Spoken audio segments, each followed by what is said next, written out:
Welcome to our next section in Chapter 11, 11.3, where we're going to cover the Taylor series.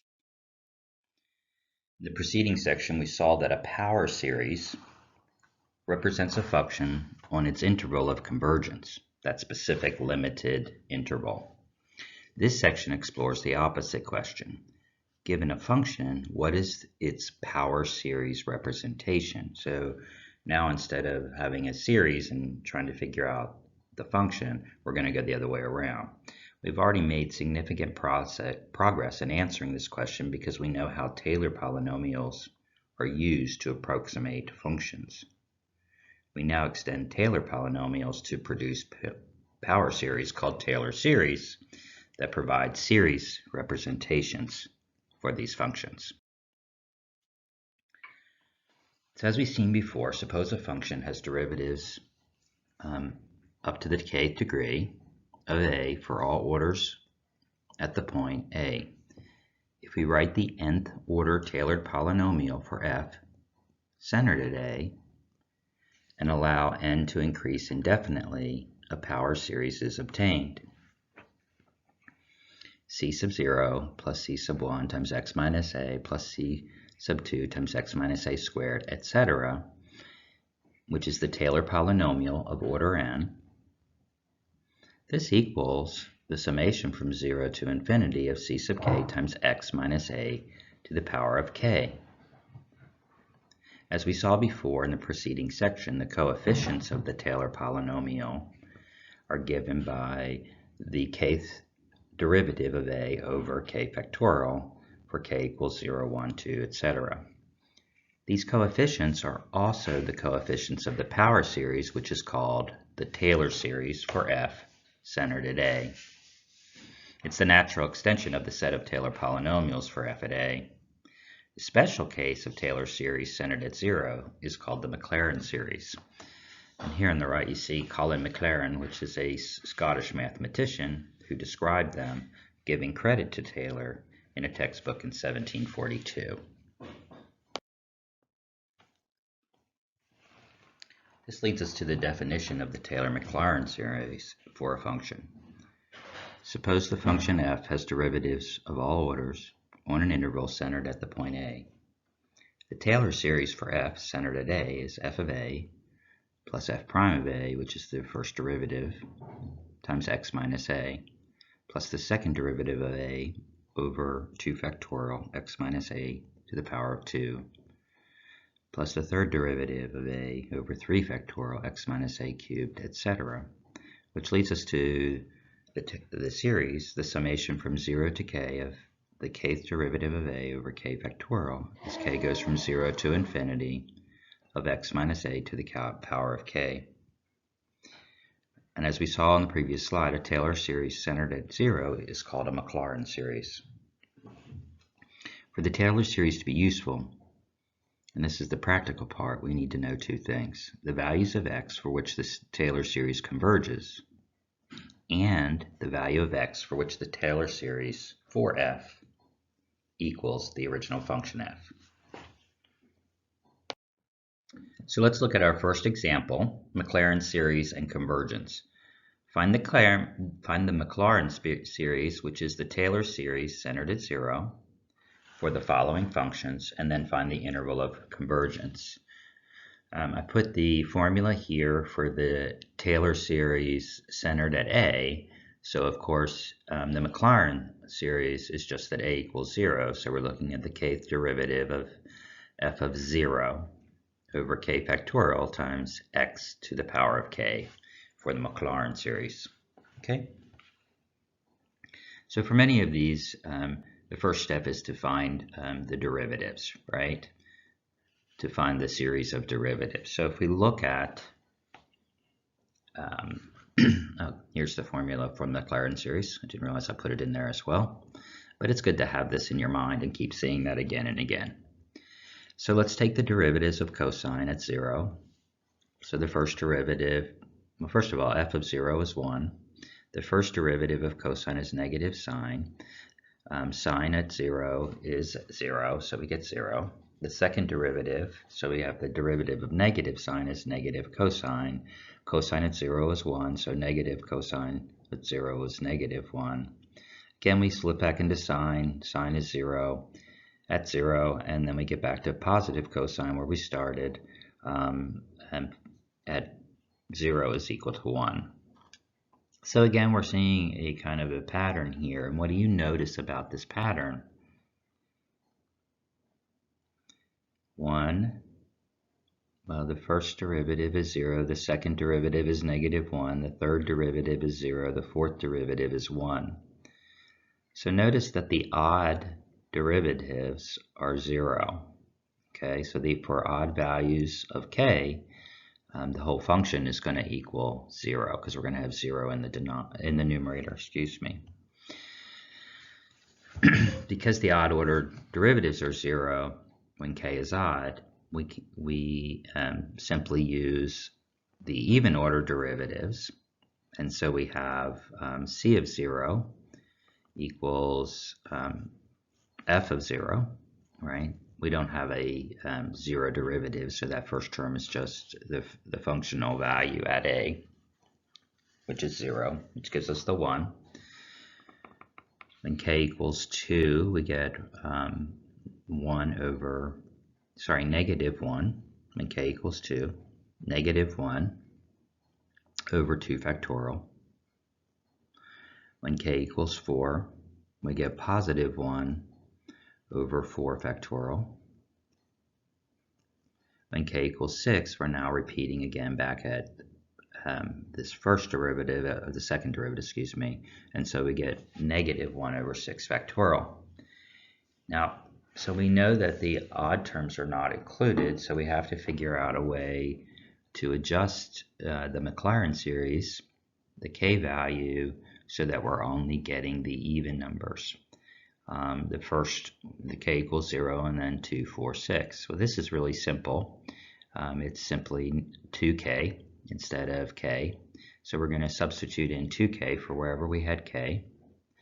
Also notice that we're alternating between positives and negatives, and so we already know the function for alternating series, which is negative 1 to the power of k.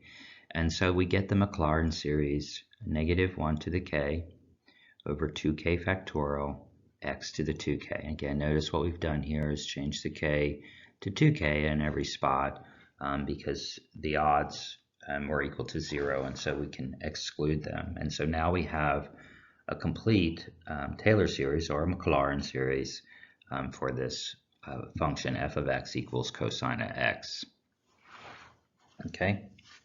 Notice that the series contains all the Taylor polynomials. In the case, it consists only of even powers of x, reflecting the fact that cosine x is an even function.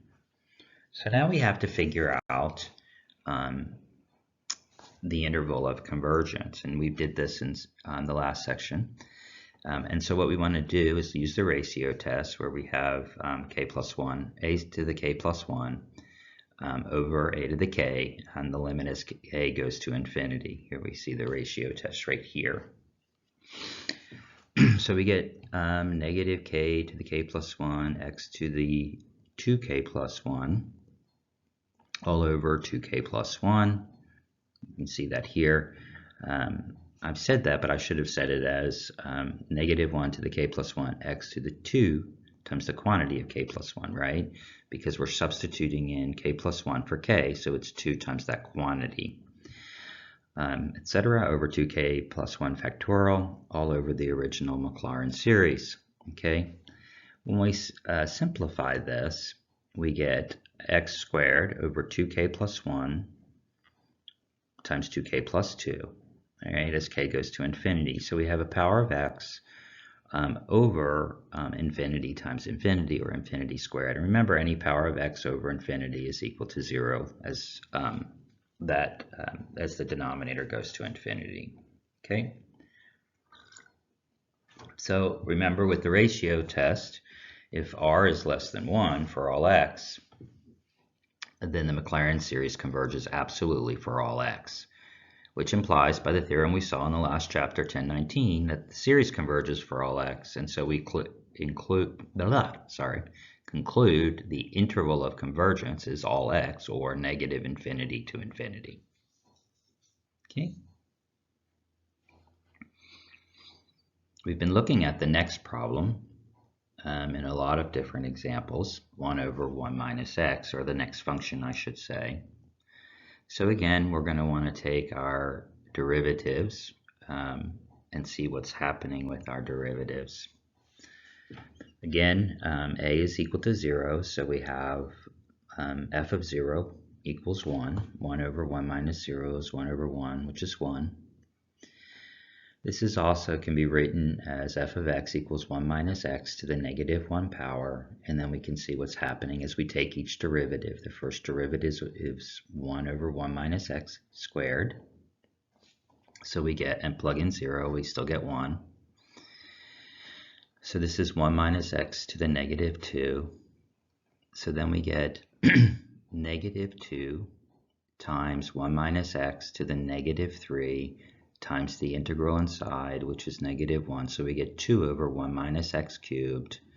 And notice this is equal to 2. Of course, 2 is 2 times 1, which is also 2 factorial, which kind of helps us when we kind of look at the series, right? Because we're looking at k factorial.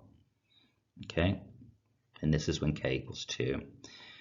So we have 2 over 1 minus x, 2 times 1 minus x to the negative 3 when we take the derivative. So we bring that negative 3 in front, and we get 2 times negative 3 over 1 minus x, or 1 minus times 1 minus x to the negative 4, right? We subtract 1, which puts it in the denominator, and then the integral of inside using the chain rule is negative 1. So our function becomes positive again, and we get 3 times 2 over 1 minus x to the 4. And when x is 0, again, we get 3 times 2, which is the same as 3 factorial. And so you can see the pattern that's establishing here. When k equals 1, we get 1. When k equals 2, we get 2 factorial. When k equals 3, we get 3 factorial. When k equals 4, we get 4 factorial. So in general, the kth derivative at 0 equals k factorial. Therefore, the Maclaurin series coefficients, the kth derivative over k factorial over k ends up being k factorial over k factorial, which just simply equals 1. Okay, and so we simply get 1 times x to the k power, right? Because again, a is equal to 0 for the Maclaurin series. This power series is familiar. F of x equals 1 over 1 minus x is a geometric series. We could apply the ratio test, but we've already demonstrated that the series converges for all values of the absolute value of x is less than 1. So the values of x between negative 1 and 1. This example has an important lesson. There is only one power series representation for a given function about a given point. However, there may be several ways to find it. Another point is this. The series in example 1b represents the function f of x equals 1 over 1 minus x only on the interval negative 1 to 1. And if we want a power series representation for f on another interval, a new center must be chosen and the coefficients of the power series must be recomputed. And we're going to look at that in example 2. So now let's look at that example. Choosing a different center, find the Taylor series for f of x equals 1 over 1 minus x, centered at x equals a, and then determine its radius and interval of convergence. So again, I've left up here the Taylor series, right? Conversion for any function, which of course now we're centered at x equals 5. A equals 5. And so again, we're going to have to find each derivative. It helps to think back to what we had. And so remember when we had in the preceding example that our coefficients were equal to k factorial over k factorial, which equaled 1 for each of these. And again, remember we're talking about the kth derivative over k factorial. And that's not going to change even if here we have 1 minus 5 instead of 1 minus 0.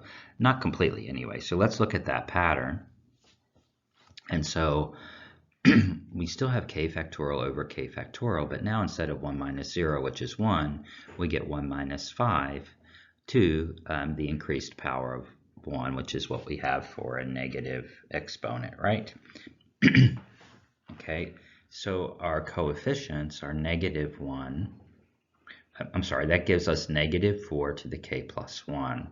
Well, for each even exponent, that's going to be a positive number. For each odd exponent, it's going to stay negative. So, of course, again, we have the oscillation between positive and negative.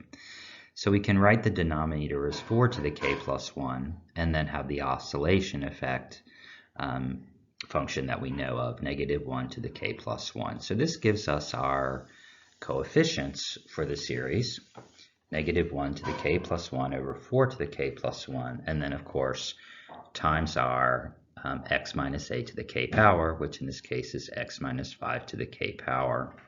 And so here we have our Taylor series for the function 1 over 1 minus x centered at 5. So let's look at determining its radius and interval of convergence.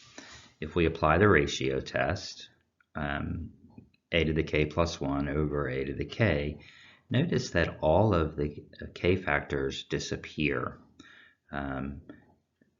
K plus 2 over k plus 1 just leaves us with the exponent of 1, right? So, for example, if k was 10, then we'd have 4 to the 12th power over 4 to the 11th power, which just equals 4 to the first power. And that happens with each of these terms, okay? So we end up with the absolute value of x minus 5 over 4. Now remember, by the ratio test, we have convergence when r is, the absolute value of r is less than 1, okay? So r equals x minus, the absolute value of x minus 5 over 4. And again, convergence happens when this is less than 1. Or when x, if we solve this equation, we get x is less than, or excuse me, x is greater than 1 and less than 9. So the radius of convergence, remember, the difference from a to here to each side is going to be equal to 4. And the series of diverges at x equals 1 and x equals 9. So we conclude that the interval of convergence is between 1 and 9. The graph that you see here, we have the graphs of f, which are in black. F of x equals 1 over 1 minus x, which has the asymptote at x equals 1. Sorry about that bird in the background. Okay. We see the 7th order Taylor polynomial p sub 7 centered at 5. That's the blue graph here. Along with the graph of p sub 7 centered at 0, which is the red curve here when a equals 0. Okay. Notice in both cases the interval of convergence extends to the vertical asymptote. So as we saw in example 1, the interval of convergence was negative 1 to 1, all the way to the asymptote 1. And now we see in this problem that our interval of convergence goes from 1 to 9, and so it also includes right up to that asymptote. In fact, it can be shown that the Taylor series for any function f with any choice of, it can be shown that the Taylor series for the function f in this case with any choice of center at a does not equal 1 has an interval of convergence symmetric about a that extends to x equals 1.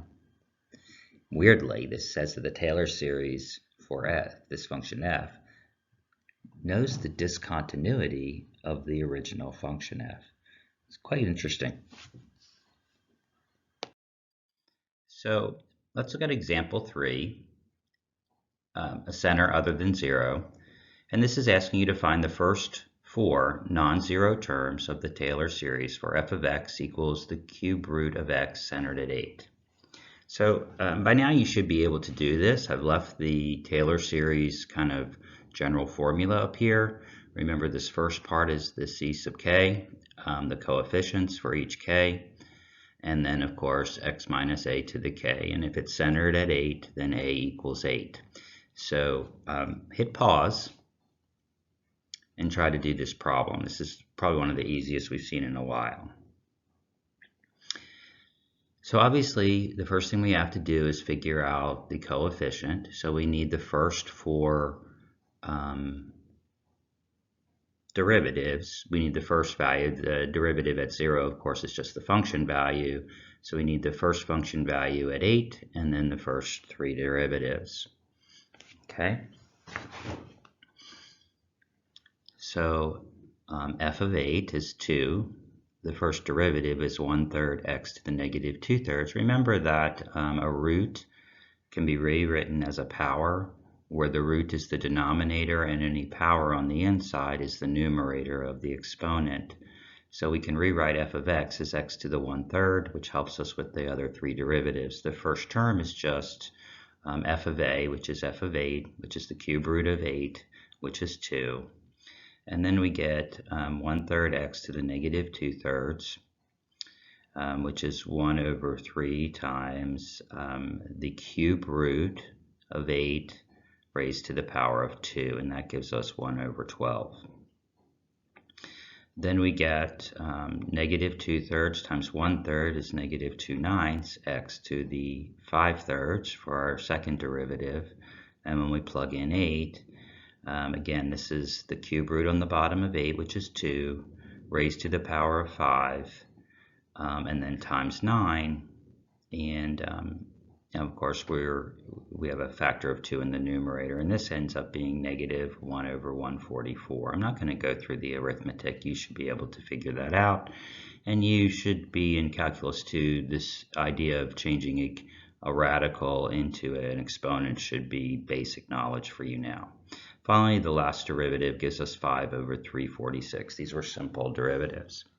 Now all we have to do is plug them in and kind of find the value. So remember, these are the numerators, f of k of a, the derivative, the kth derivative of f of a, divided by k factorial, and then times x minus 8 to the k power.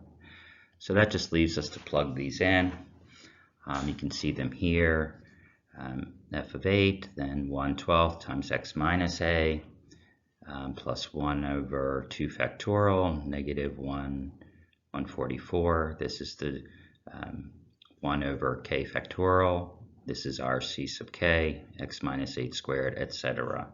And we get the bottom for the 4 terms, 2 plus 1/12, x minus 8, 1/288, x minus 8 squared, and 5/20,736 x minus 8 cubed. Okay? So hopefully you hit pause and you tried this exercise. This was pretty straightforward. And so let's move on.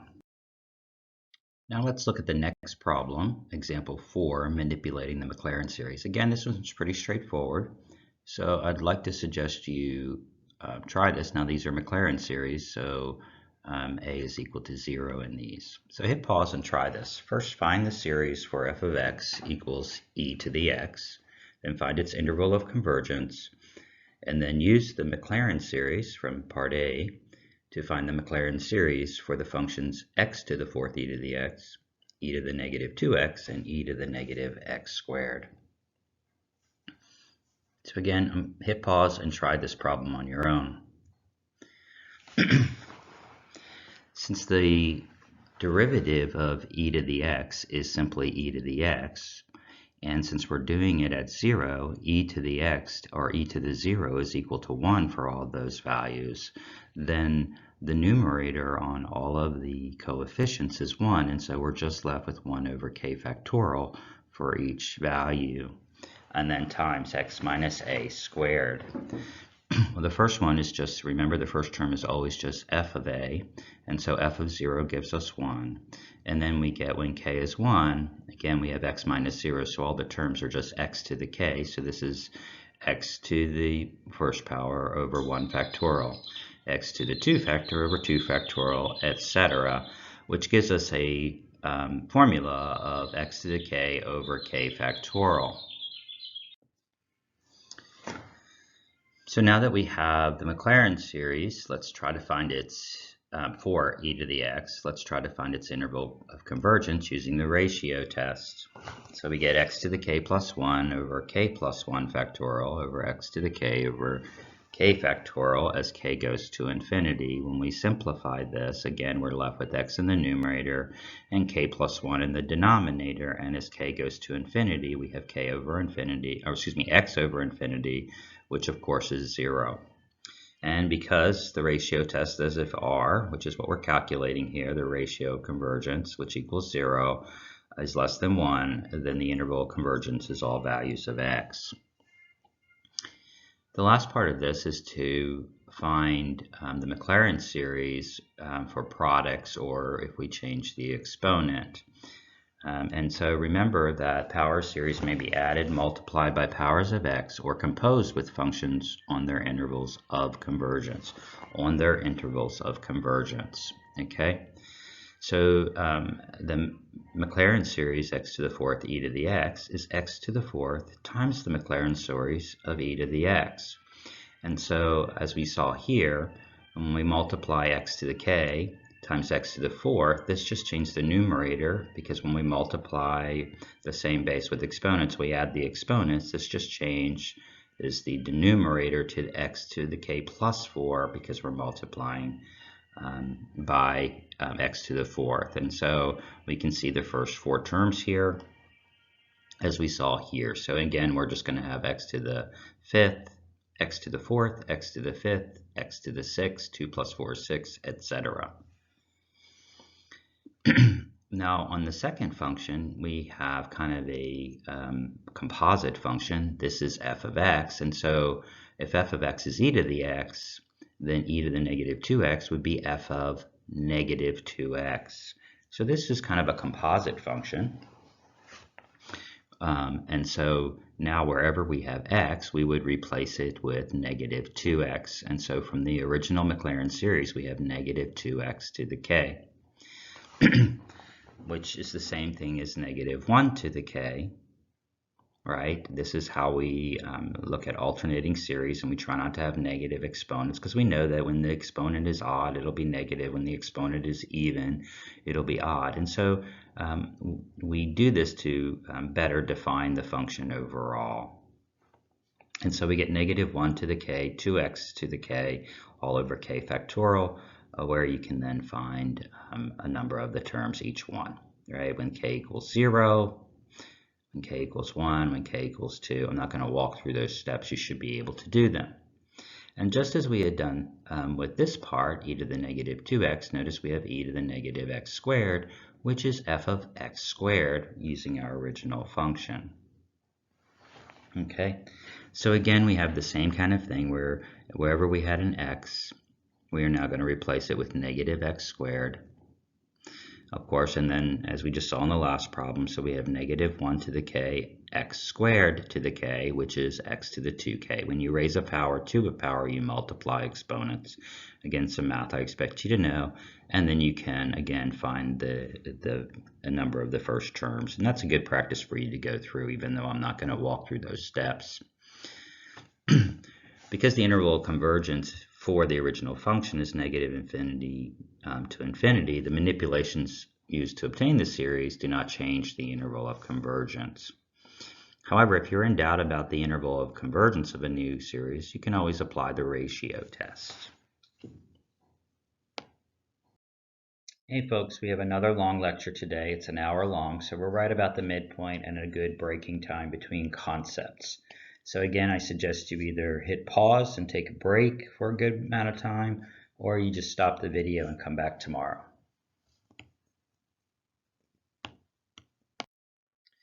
Next, we're going to look at the binomial series.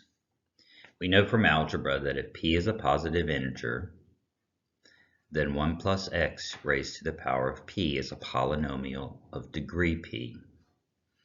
We can write this as 1 plus x to the power of p equals p over 0 plus p over 1x plus p over 2x squared plus p over p x to the p, where the coefficients p over k are defined as binomial coefficients. For real numbers p and integers of k greater than or equal to 1, notice what we're doing. So p over k indicates a product in the numerator of p times p minus 1 times p minus 2 all the way up to the value of p minus k plus 1. So what this is p minus the number that is 1 less than k. For example, if k was 1, then p minus 1 plus 1 just gives us p.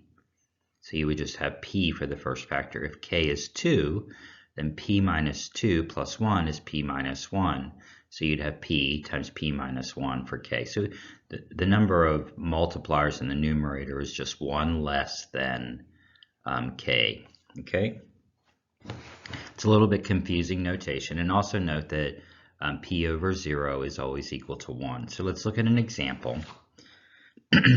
1 plus x to the 5th. Well, we know p over 0 is always equal to 1, so we just plug that in. When k is equal to 1, in the numerator we have p, which is 5.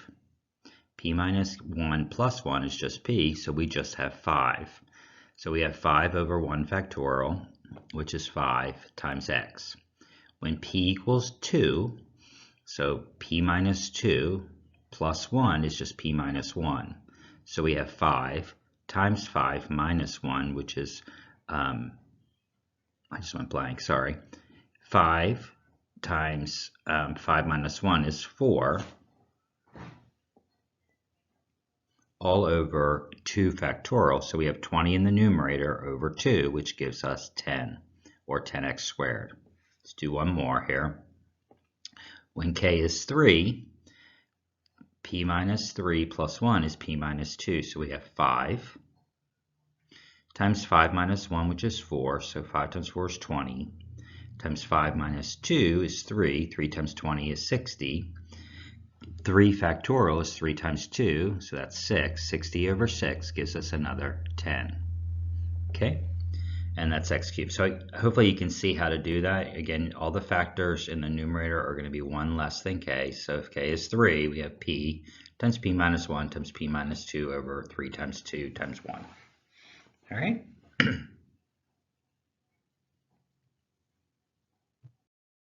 So now let's look at another example, example 5 of the binomial series. And as you can see here at the top, I've left the coefficients for a binomial series formula there, so that this problem should be pretty straightforward. So go ahead and see if you can find both A and B in this problem by hitting pause and then coming back when you're ready. So the part A is find the first terms of the binomial series. Well, remember p is equal to the exponent on 1 plus x. And here we have the square root, which of course is 1 plus x to the 1/2. So p equals 1/2. We know that 1/2 over 0 is going to be 1 for the first term. When k, since we're looking for 4 terms, we're going from k equals 0 to k equals 3. So the next term will be times x. K equals 1, so we just have the p value. So and p is equal to 1/2, so we have 1/2 x. When when k equals 2, we have p times p minus 1, so we have 1/2 times 1/2. 1/2 times negative 1/2. 1/2 minus 1 is negative 1/2, so we have negative 1/4 x squared. And then, oh, my bad, I forgot, they're all over k factorial. The first one was fine, we did 1/2 over 1 factorial is 1/2. The second coefficient is 1/2 times negative 1/2, which is negative 1/4 divided by 2. 2 factorial is 2 times 1, so we get negative 1/8. The k is equal to 3, we get 1/2 times p minus 1 is negative 1/2 times p minus 2, which is 1/2 minus 2, which is negative 3/2. So we have a positive 3 in the numerator, and 2 times 2 times 2 is 8 in the denominator. So we have 3/8 all over 3 times 2 factorial, which is 6. So 3/8 divided by 6 is 1/16. And of course, then we plug those in, we get 1 plus 1/2 x minus 1/8 x squared plus 1/16 x cubed. So again, just using this, be careful. Hopefully you saw the mistake I made there when I was calculating k equals 2. I forgot for some reason that to divide by k factorial. So be careful with these, but they're pretty straightforward using the formula. Approximate the square root of 115 to 3 decimal places. So if the square root of 1.5, we look at our formula. What is x equal when we're trying to take the square root of 1.15? Well, in this case, x would equal 0.15, right? So we can use the binomial series, of 1 plus 1/2 x and see what happens until we get an approximation to 3 decimal places, okay? So we know if k equals 0, we just get the value of 1. That's going to be case. But if we look at k equals 1, we get 1/2 times x. And again, remember, by comparing the example, square root of 1.15, well, 1.15 has to equal 1 plus x, which means that x equals 0.15. So we get 1/2 times 0.15. Here's a table for the values. So when n equals 0, or k equals 0, we get 1. 1 plus 0.15 times 1/2 gives us 1.075. When k equals 2, we get the number before, 1.075 plus 1/8 times 0.15 squared, which gives us 1.0721875. When we have 0.15, the k equals 3, we get 0.15 cubed times 1/16 plus the number above, and so we get 0.1072398438. Now it asks us to approximate this to 3 decimal places, and since the when k equals 2 and k equals 3 to 3 decimal places, they are equivalent, we can stop there with our approximation. As it says in this last statement, because the approximations with n equals 2 and n equals 3 agree to 3 decimal places when rounded, the approximation 1.072 is accurate to 3 decimal places. Okay. So let's look at the next example, working with binomial series. Consider the functions f of x equals the cube root of 1 plus x and g of x equals the cube root of c plus x, where c is greater than 0 as a constant. Find the first terms of the binomial series for f, which is here, and centered at 0. Well, this is very similar to the last problem, so go ahead and hit pause and see if you can use our kind of shortcut formula, or not shortcut, but our formula to find the coefficients for each of the polynomial terms when we're trying to create the binomial series. This should be pretty straightforward, hopefully. I mean, I do get that you've just been seeing it, but go ahead and try it, okay? All right, so here we have 1 plus x cubed, and remember p is the power on 1 plus x, so p is the power of 1/3, okay? So we know when k equals 0, the first term is 1. When k equals 1, we will have p times, we'll just have p, which is 1/3 times 1 plus x to the 1 power. Again, here we have,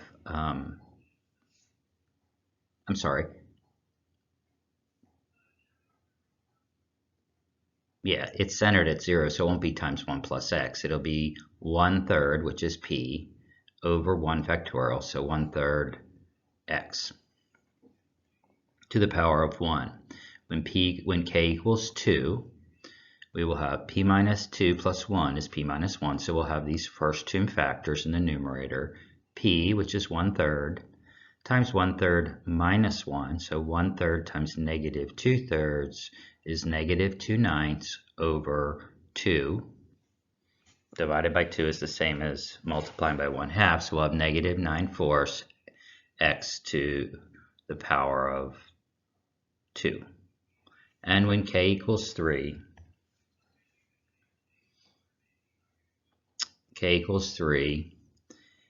we have p minus 3 plus 1 is p minus 2, so we'll have these three factors in the numerator. 1/3 times 1/3 minus 1 is negative 2/3, times 1/3 minus 2 is negative 5/3. And so we get all over 3 factorial, and this simplifies to 5 over 81. So the first four terms are 1 plus 1/3 x minus 1/9 x squared plus 5 over 81 x cubed.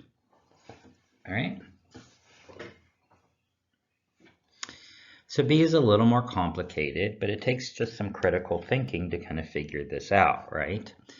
So notice we have the same structure, the cube root of a sum. Here, instead of 1 plus x, we have c plus x, but we know that c is greater than 0. So it's a little tricky here, and this takes some manipulation, takes some playfulness, if you will, or some critical thinking, or some trial and error. So we want to make it look like this, and so how can we do that?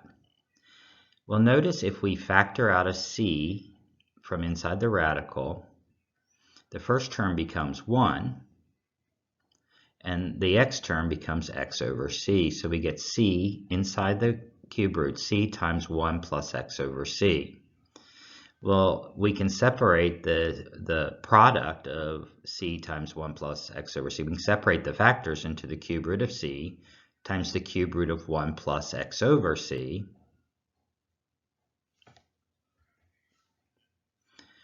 Which then gives us a function. We have the cube root of c, which is a constant, times 1 plus x over c, the cube root of 1 plus x over c. Well, notice this is f of x over c. So we already have all our terms here, so we can replace x with x over c and then multiply the whole thing times the cube root of c, right? And that's what we've done in a couple previous problems. So again, when we're doing part B, what you're trying to do, since it tells you to use part A, you're trying to restructure g of x, the formula, so that it looks like f of x. And so again, 1 plus x, we get c times 1 plus x over c. When you take a radical of a product, you can separate each of the factors, which we've done here. And now we have something that, again, that looks very much like f of x, but it's f of x over c. So we have a composite function which we know we can use. So now all we have to do is multiply the first four terms of the binomial by cube root of c and replace all the x's with x over c. Okay?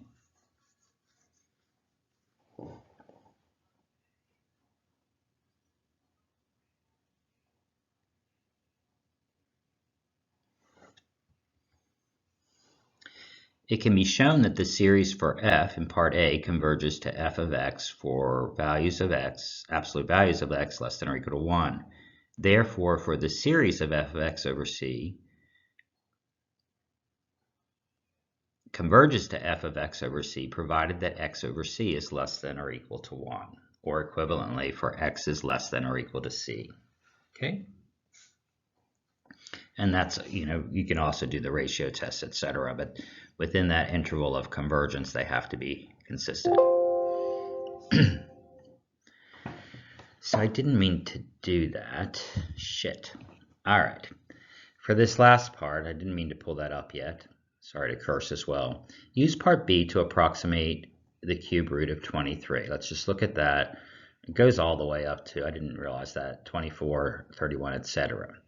So remember that we're looking at this formula. It says use part B. So we're looking at this formula here, okay? And it wants us to use this formula of g of x to figure out the cube root of 23, okay?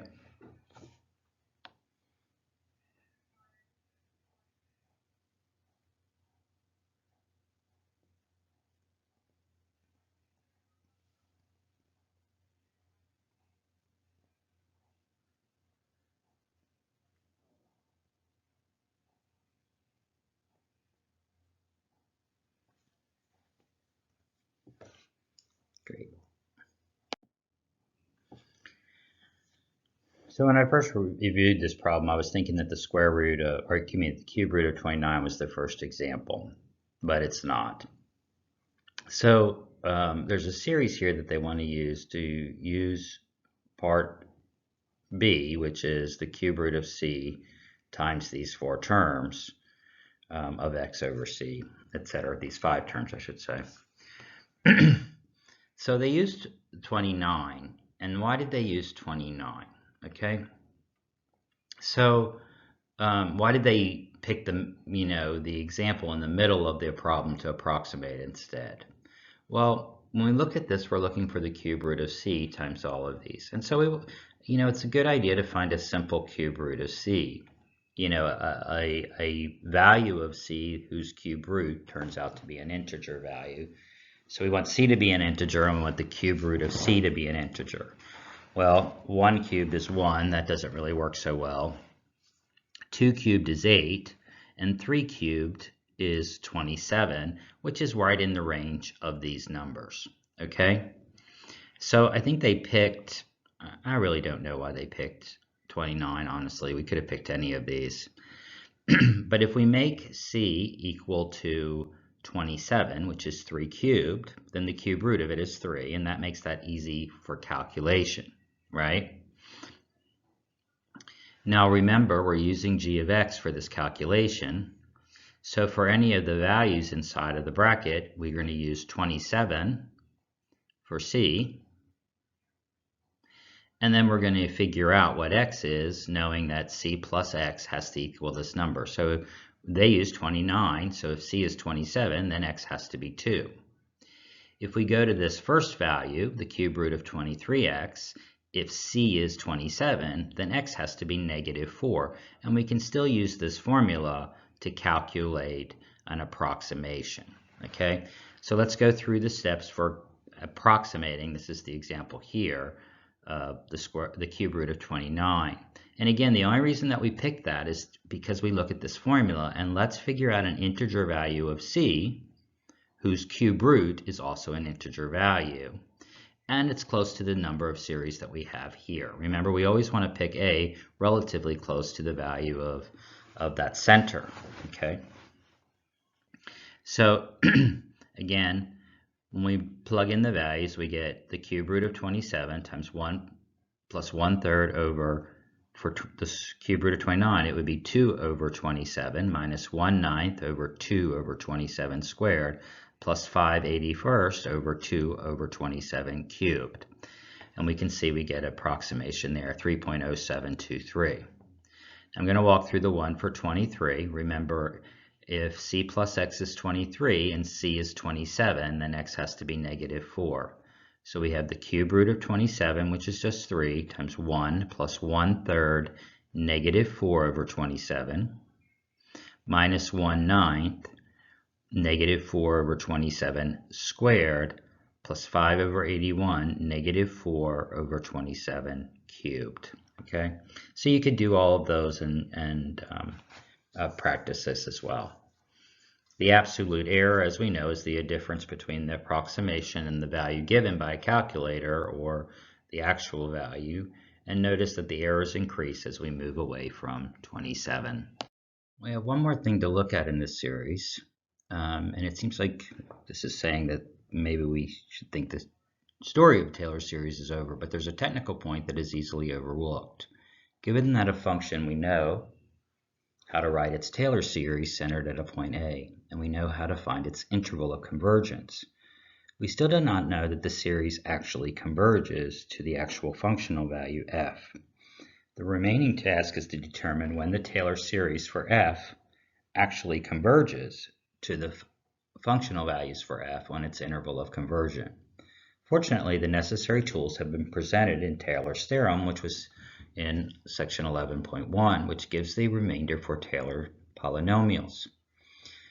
If we assume the function has derivatives of all orders on an open interval containing the point A, Taylor's theorem tells us that f of x equals the p sub nx, which is the nth order Taylor polynomial for f, centered at A, plus r sub nx, which is the remainder, and that's c, okay? And that r sub nx equals the n plus 1 derivative of f of c divided by n plus 1 factorial times x minus a, also raised to the power of n plus 1. And this is the remainder, and c is a point between x and a. We see that the remainder, r of n of x, equals f of x minus p sub n of x. This measures the difference between the function and the approximating polynomial. When we say that Taylor series converges to f at a point x, we mean the value of the Taylor series equals x. Series at x equals f of x. That is, the limit as n goes to infinity of p sub n of x equals f of x. The following theorem makes these ideas precise. So to restate this as a theorem, 11.7, let the function f have derivatives of all order on an open interval I containing a. The Taylor series for f centered at a converges to f for all x in I, the interval I, if and only if the limit as n goes to infinity of r sub n of x equals 0, and for all x in the interval I, where r sub n of x equals the n plus 1 derivative of f of c all over the n plus 1 factorial times x minus a to the n plus 1 is the remainder at x with c between x and a. So let's look at example 7, the remainder in a Maclaurin series, and I've put the formula for a remainder in the slide. Show that the Maclaurin series for f of x equals e to the x converges to f of x for all values of x. When we did example 4 earlier in this video or presentation, we saw that the Maclaurin series for e to the x is summation from x to the k over k factorial. Because e to the x, the derivative of all e to the x, is always e to the x, and if x equals 0, then we have e to the 0, which is 1, which just made the numerator go to 1, okay? And so we had 1 over k factorial x minus 0 to the n plus 1. All right. So this was from example 4, which converges for all values of x between, for all values of x, okay? We also saw that the remainder function, there was an example in 11.1, previous videos that we saw, but we can also see it here. The remainder is the n plus 1 derivative of f of c, and of course the derivative of any e to the x is always e to the x, and since we're looking for that derivative at the value of c, it's e to the c in the numerator, and n plus 1 in the factorial in the denominator. And since a is equal to 0, since we're doing the Maclaurin series, we have x to the n plus 1. So we can see that directly here. We don't need to necessarily go back to section 11.1. And remember that c is between a and x, so c is between 0 and x. Okay, if we look at this, we can see that e sub c is going to be between e to the 0 and 1. Okay. And in fact, e to the c is always going to be less than or exactly equal to e to the x, or the absolute value of x. So we can restate the remainder formula that the remainder is less than or equal to e to the x, absolute value of x, over n plus 1 factorial, the absolute value of x times n plus 1 factorial, which is what we have here. So if we can make this go to equal 0, then we know that the function goes to 0. So as we apply the limit as n goes to infinity of the remainder, we can apply the limit as n goes to infinity on the right side of the remainder. And reorganizing this, we pull out e to the x as n goes to infinity of x to the n plus 1 over n plus 1 factorial. And remember that the limit of x to any power over infinity is simply equal to 0 for all values of x. Because the limit goes to 0, it follows that all real numbers x, that the Taylor series converges to e to the x, or e to the x equals that Taylor series of x to the k over k prime that we saw back in the previous example. And you can visualize it here. Here we have the Taylor series with n equal 10, n equal 20, etc. But we can see between 0 and 1, they're all converging to e to the x. Okay.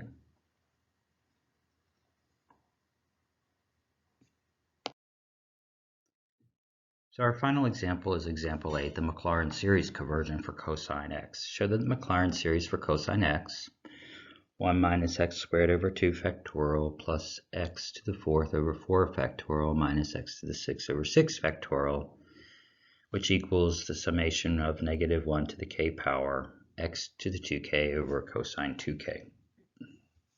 Again, we did this in a previous example, that it converges to f of x equals cosine x for all values of x.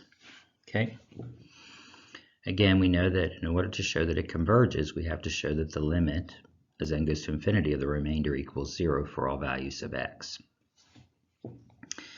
When we have Maclaurin series, we can simplify the remainder formula to f to the n plus 1 of c, x to the n plus 1, all over n plus 1 factorial. And we know that c is between 0 and x, which is between a and x always by definition. And we know that the derivative of the higher order derivatives of cosine are either going to be positive or negative sine, or positive or negative cosine. Because they're all of that, we know that the derivatives, the value of the derivatives at any value, has to be less than or equal to 1 for absolute value of that y, because cosine and sine values are between negative 1 and 1, and so the absolute value has to be less than or equal to 1. Okay? So by that, we can say that we can get rid of the derivative here, because we know that the derivative is less than or equal to 1, and say that the remainder is less than or equal to this value of the power of x, x to the power of n plus 1 over n plus 1 factorial. So once we have done this, and we've made the kind of logical conclusion from the values of the derivative of cosine being less than or equal to 1, we can simplify the remainder formula to this, and as we apply the limit as n goes to infinity of x over n plus 1 factorial, we can see that this is going to 0 by definition of a limit. Therefore, the given power series converges to f of x equals cosine x for all values of x. That is, the cosine x equals the summation of negative 1 to the k, x to the 2k, all over 2k factorial. And here we have a graph to the right. We have a graph in black of cosine x. In red, you can see the 6th k equals 6 approximation. In here, this blue, we see p to the 20. You can't even see the difference between, it looks like 2.5 pi.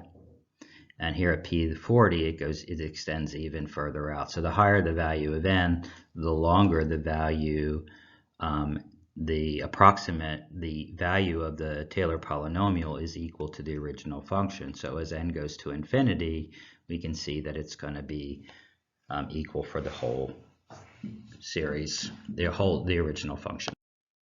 Our last slide here is of table 11.5, and it summarizes commonly used Taylor series centered at 0 and the functions to which they converge. So these are a lot of common functions, and it gives you the Taylor series, which gives you a great approximation for them.